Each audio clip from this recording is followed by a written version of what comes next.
السلام علیکم ورحمۃ اللہ تعالیٰ وبرکاتہ۔ الحمدللہ رب العالمین والعاقبۃ للمتقین والصلاۃ والسلام علی رسولہ محمد وآلہ وصحبہ اجمعین، اما بعد فاعوذ باللہ من الشیطان الرجیم، بسم اللہ الرحمن الرحیم۔ یا ایھا الذین آمنوا اتقوا اللہ وکونوا مع الصادقین، صدق اللہ العظیم وبلغنا رسولہ النبی الامین الکریم ونحن علی ذلک لمن الشاہدین والشاکرین والحمد للہ رب العالمین۔ محترم سامعین کرام، آئیے سب سے پہلے حضور نبی کریم علیہ الصلاۃ والتسلیم کی بارگاہ میں درود پاک کا نذرانہ عقیدت پیش کرے بڑے بابا سے بلند اللہ رب محمد صلی اللہ علیہ وسلم نحن عباد محمد صلی اللہ علیہ وسلم صلی اللہ تعالیٰ علیہ وسلم۔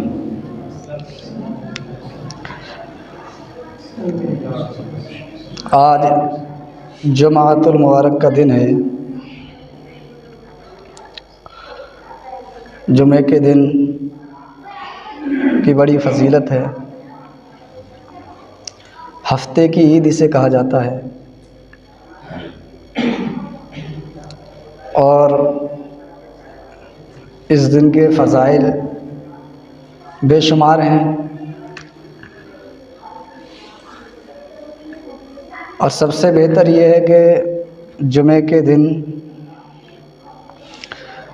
ایک مجلس ہوتی ہے، اس کے ذریعے سے ایک اہم پیغام لوگوں تک پہنچتا ہے، جس میں لوگوں کے اہم ضروری مسائل بتائے جاتے ہیں، جس کے ذریعے سے لوگوں کو اپنے دینی مسائل جاننے میں مدد ملتی ہے اور کامیابی حاصل ہوتی ہے۔ آیت کریمہ میں نے پڑھی، اللہ رب العزت کا ارشاد ہے، یا ایھا الذین آمنوا اتقوا اللہ وکونوا مع الصادقین، اے ایمان والو اللہ سے ڈرو اور سچوں کے ساتھ ہو جاؤ۔ ایک آیت کریمہ میں اللہ رب العزت نے اور ارشاد فرمایا،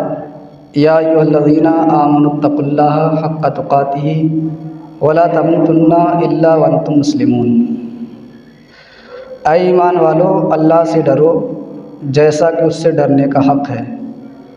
اور ہرگز نہ مرنا مگر مسلمان ہو کر۔ یعنی اللہ سے ڈرو جیسا اس سے ڈرنے کا حق ہے، اور اتنا ڈرو ہر وقت تمہارے ذہن میں خوف خدا رہے، یہاں تک کہ جب تم دنیا سے جاؤ تو حالت ایمان پر جاؤ، اور ایمان کے ساتھ تمہاری رخصتی ہو۔ سب سے بڑی کامیابی انسان کی یہی ہے، جب وہ دنیا سے جائے، دنیا سے رخصت ہو تو حالت ایمان میں جائے، حالت ایمان پر اس کی موت واقع ہو۔ اگر حالت ایمان پر اس کی موت نہیں ہوئی تو اس کے لیے پریشانیاں ہی پریشانیاں ہیں۔ اگرچہ اس نے عبادتیں کی تھیں، نیک کام کیے تھے، لیکن موت اگر حالت ایمان پر نہیں ہوئی تو اس کی تمام عبادتیں، تمام صدقات، تمام زکوٰۃ، تمام خیرات، تمام چیزیں رائگاں اور بیکار ہیں۔ حضور نبی کریم علیہ الصلاۃ والتسلیم نے ارشاد فرمایا تھا، ایک زمانہ ایسا آئے گا کہ بندہ جب صبح کو اٹھے گا تو مسلمان ہوگا، اور جب سونے کا وقت آئے گا رات کا تو اس وقت تک وہ اپنے ایمان کو ضائع کر چکا ہوگا، اپنے ایمان کو برباد کر چکا ہوگا۔ تو وہی زمانہ دیکھنے میں نظر آتا ہے، لوگ وہ باتیں اپنی زبان سے کہہ دیتے ہیں جن باتوں کے ذریعے وہ دائرہ اسلام سے خارج ہو جاتے ہیں۔ بہت سوچ سمجھ کر کے انسان کو شرعی مسائل میں گفتگو کرنا چاہیے، بہت سوچ سمجھ کر کے شریعت کے معاملے میں مداخلت کرنا چاہیے، کیونکہ ذرا سی زبان پھسلنے پر بندہ دائرہ اسلام سے خارج ہو جاتا ہے۔ اس کی مثال علماء کرام نے بیان فرمائی ہے کہ ایک بہت بڑی لمبی چوڑی بحث ہو جائے، کچھ معاملہ ہو جائے، پھر بھی انسان دائرہ اسلام سے خارج نہیں ہوتا، اور ایک کلمہ کفر کہنے سے وہ دائرہ اسلام سے خارج ہو جاتا ہے۔ تو علماء نے فرمایا اس کی مثال اس طریقے سے ہے، انسان کوئی 2 منزلہ عمارت پہ سے گر جائے اور گرنے کے بعد اس کی ٹانگ یا ہاتھ وغیرہ ٹوٹے، اس کے بعد وہ صحیح ہو جائے اور زندہ رہے، لیکن ایک شخص ایسا ہے کہ 2 روپے کا بلیڈ لے کر کے اس کی گردن کی نس کاٹ دی جائے تو یقیناً وہ شخص مر جائے گا۔ اسی طریقے سے اسلام کے پہلو جو ہیں وہ نازک ہیں، بہت سوچ سمجھ کر کے ان کے اندر دخل اندازی کرنا چاہیے۔ اسی لیے علماء کرام نے بیان فرمایا ہے، تقریر بھی جو کی جاتی ہے وہ عالم ہی کو حق ہے وہ کھڑے ہو کر کے تقریر کرے اور لوگوں کو سنائے، کیوں؟ وہی اس بات کو سمجھ سکتا ہے کہ کون سی بات کہنا چاہیے، کس بات کا محل ہے، کون سی بات کہنے کی شریعت نے ہمیں اجازت دی ہے اور کون سی بات سے منع فرمایا ہے۔ غیر عالم کو شریعت نے یہ بھی اجازت نہیں دی ہے کہ وہ تقریر کرے اور اپنے آپ کو عالم سمجھے۔ وجہ یہی ہے کیونکہ اسلام کے پہلو بہت نازک ہیں، ذرا سے کلمات کہنے پر بندہ دائرہ اسلام سے خارج ہو جاتا ہے۔ آیت کریمہ میں نے یہ پڑھی تھی، ایمان والو اللہ سے ڈرو جیسا کہ اس سے ڈرنے کا حق ہے، ہرگز نہ مرنا مگر مسلمان ہو کر۔ اس آیت کریمہ میں اللہ رب العزت نے اس بات پر زور اور تاکید فرمائی ہے، اللہ سے ڈرنے کا حکم دیا ہے، اے ایمان والو جتنا تم سے ہو سکے تم اللہ سے ڈرو، کیونکہ انسان کو دنیا میں اللہ رب العزت نے دارالعمل میں بھیجا ہے، اسی لیے بھیجا ہے کہ وہ اللہ سے ڈرتا رہے اور جو حدود اس کے لیے قائم کیے ہیں ان کے اندر رہ کر کے اپنی زندگی گزارتا رہے۔ اگر وہ ایسا کرتا ہے تو اس نے جگہ جگہ ارشاد فرما دیا، ارشاد فرمایا کسی طریقے سے ان کے لیے بڑی کامیابی ہے، ان کے لیے جنت میں باغات ہیں، کہیں فرمایا فقط فازا فوزا عظیما، ان کے لیے بڑی کامیابی ہے، کہیں جنت کا ذکر کیا، کہیں فرمایا کہ قیامت میں ان کا بڑا مرتبہ ہوگا، اس طریقے سے ان کے لیے خوشخبریاں دیں۔ اور وہیں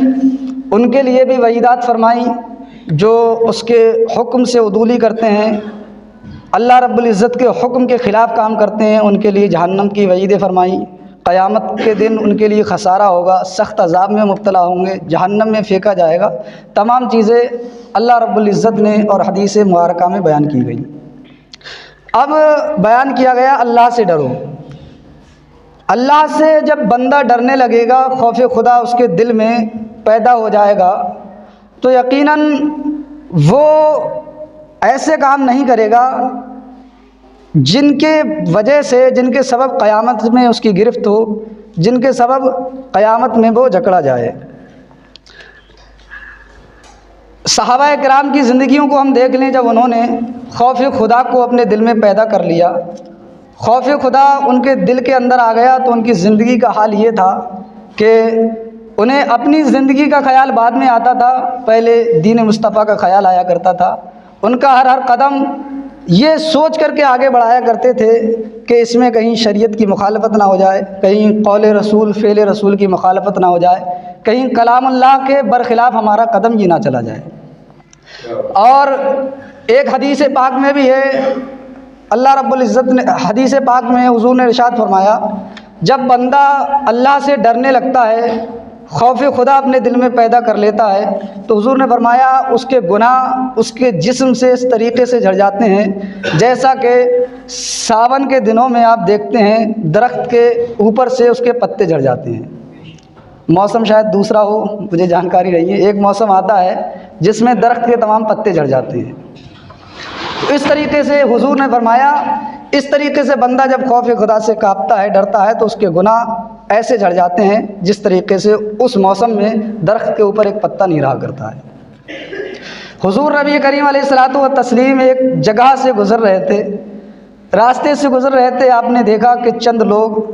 کچھ لوگ ہنسی مذاق کر رہے ہیں، ٹھٹا مار کر کے ہنس رہے ہیں اور اپنی باتیں کر رہے ہیں۔ تو حضور نبی کریم علیہ الصلوۃ والتسلیم نے ان لوگوں کو مخاطب کیا اور کہا، اے لوگو، تم جو ٹھٹا مار کر کے ہنس رہے ہو، یہاں دنیاوی زندگی کا لطف لے رہے ہو، اگر جو باتیں میں جانتا ہوں، قیامت کی جو دردناکیاں مجھے معلوم ہیں،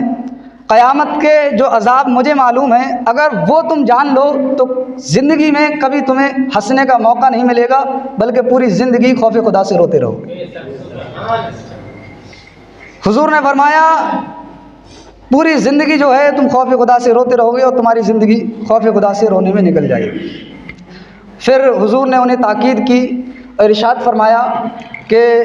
موت کو یاد کیا کرو۔ جب تم موت کو یاد کرو گے تم دیکھو گے کہ وہ جوان لوگ جو کل تک تمہارے ساتھ تھے آج ان کو کاندھے پر اٹھا کر کے لے جایا جا رہا ہے۔ موت کو کثرت سے یاد کرو گے تو تمہارے دل نرم ہو جائیں گے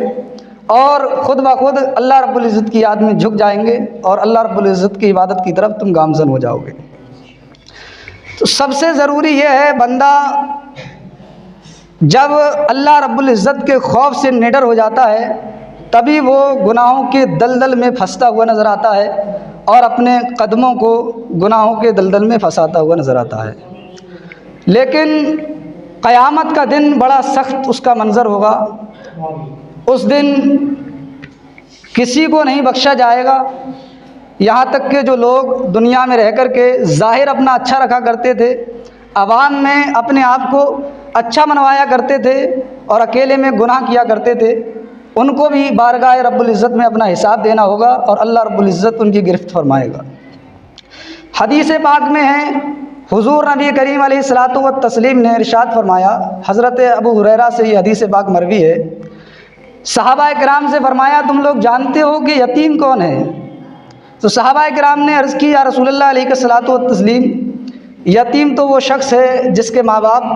زندہ نہ ہوں، ماں باپ دنیا سے کوچ کر گئے ہوں، وہ شخص یتیم ہے۔ تو حضور نبی کریم علیہ الصلاۃ والتسلیم نے ارشاد فرمایا یتیم وہ نہیں ہے، بلکہ قیامت کے دن وہ شخص یتیم ہوگا جو دنیا میں رہ کر کے دنیا سے نیکیوں کا ایک بہت بڑا پلندہ لے کر کے آیا ہوگا، جسے ہم گٹھری بولتے ہیں، بہت بڑا ثواب کا پلندہ لے کر کے آیا ہوگا، بہت نیکیاں کی ہوں گی۔ لیکن جب وہ حشر کے میدان میں آئے گا، حساب و کتاب ہوگا، تو جو اس کا نیکیوں کا ڈھیر تھا وہ نیکیوں کا ڈھیر جو ہے گناہوں میں تبدیل ہو جائے گا۔ صحابہ کرام نے عرض کیا رسول اللہ یہ کس طریقے سے ہوگا؟ بندہ دنیا سے نیکیاں کر کر کے گیا ہے، دنیا میں اس نے نیک افعال کیے ہیں، اب وہ گناہوں میں تبدیل ہو جائیں گے؟ تو حضور نبی کریم علیہ الصلاۃ والتسلیم نے ارشاد فرمایا اس نے دنیا میں رہ کر کے بظاہر نیکیاں کی تھیں، اور یہ وہی نیکیاں ہیں جو اس نے کی تھیں، اللہ رب العزت نے اس کا ثواب اسے عطا فرمایا۔ لیکن قیامت کے دن جن لوگوں کا دنیا میں رہ کر کے اس نے مال ہڑپا ہوگا، کسی کو ستایا ہوگا، کسی کے ساتھ زیادتی کی ہوگی، تو اس دن دنیا کی مال و دولت کام میں نہیں آئے گی، بلکہ اگر کسی کو ستایا تھا تو اس کی نیکیاں اس ستانے والے کو دے دی جائے گی۔ حضور نے فرمایا لوگ تقاضا کریں گے، اللہ رب العزت کی بارگاہ میں عرض کریں گے مولا تعالیٰ دنیا میں رہ کر کے اس نے ہمیں بڑا ستایا تھا، ہمارے مال کو چھینا تھا، ہمارے بچوں کو ستایا تھا، ہمارے حق اس نے ہڑپے تھے۔ تو اللہ رب العزت ان تمام کے درمیان فیصلہ فرمائے گا، اور جو نیکیاں لے کر کے آیا تھا اس کی نیکیاں ان لوگوں کو دے دے گا جس کے ساتھ اس نے زیادتی کی تھی۔ حضور نے فرمایا اس دن کو یاد کرو جس دن کسی کو بھی نہیں بخشا جائے گا، جس دن سب کا حساب و کتاب ہوگا، یہاں تک کہ حضور نے فرمایا دو بکریاں جو ہیں، حضور نے فرمایا دو بکریاں سینگ والی بکریاں آپس میں لڑ رہی تھیں، ایک سینگ والی ایک بغیر سینگ والی۔ حضور نے صحابہ کرام سے عرض کیا اے صحابہ تم جانتے ہو یہ بکریاں کیوں لڑ رہی ہیں؟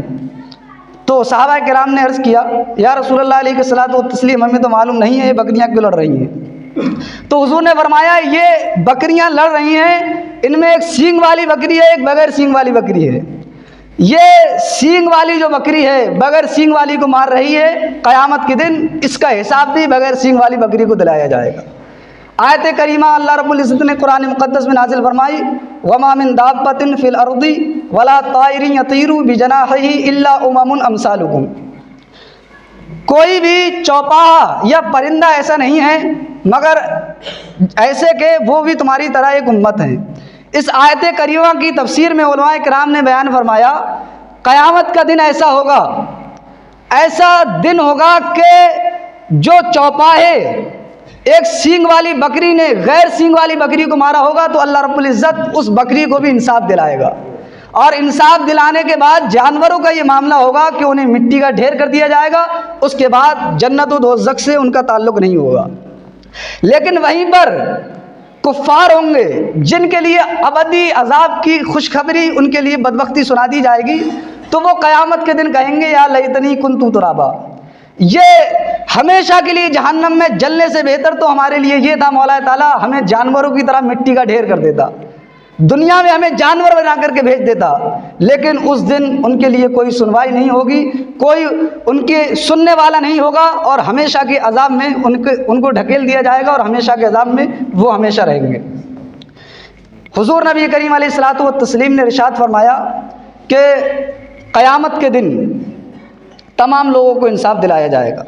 صحابہ کرام عرض کرتے ہیں کہ صحابہ کرام بیان کرتے ہیں ایک مرتبہ ہم حضور نبی کریم علیہ الصلوۃ والتسلیم کے درمیان بیٹھے ہوئے تھے اور ہمارا معمول یہ تھا جب ہم حضور کے پاس بیٹھتے تو حضور نبی کریم علیہ الصلوۃ والتسلیم ہمیں کوئی نصیحت کرتے اور کوئی نصیحت کے ذریعے سے ہمیں زندگی گزارنے کا سلیقہ دیتے، حیات ہماری زندگی گزارنے کا سلیقہ بتاتے۔ حضور نبی کریم علیہ الصلوۃ والتسلیم نے صحابہ کرام سے کہا ہے صحابہ یہ بتاؤ آج تم لوگوں نے کوئی خواب دیکھا؟ تو صحابہ کرام نے اپنی اپنی باتیں بتائیں۔ پھر اس کے بعد حضور نبی کریم علیہ الصلوۃ والتسلیم نے صحابہ کرام سے کہا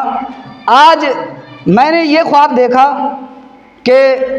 قیامت کے دن دو لوگ جو ہیں اللہ رب العزت کی بارگاہ میں جھگڑیں گے۔ وہ دو لوگ جھگڑیں گے، ایک وہ ہوگا کہ دنیا میں جسے ستایا گیا ہوگا، اور ایک وہ ہوگا جس نے دنیا میں ستایا ہوگا۔ تو اللہ رب العزت کی بارگاہ میں وہ شخص عرض کرے گا مولا تعالیٰ مجھے اس سے انصاف دلایا جائے، دنیا میں رہ کر کے اس نے میرے ساتھ زیادتی کی تھی، دنیا میں رہ کر کے اس نے میرا مال ہڑپا تھا۔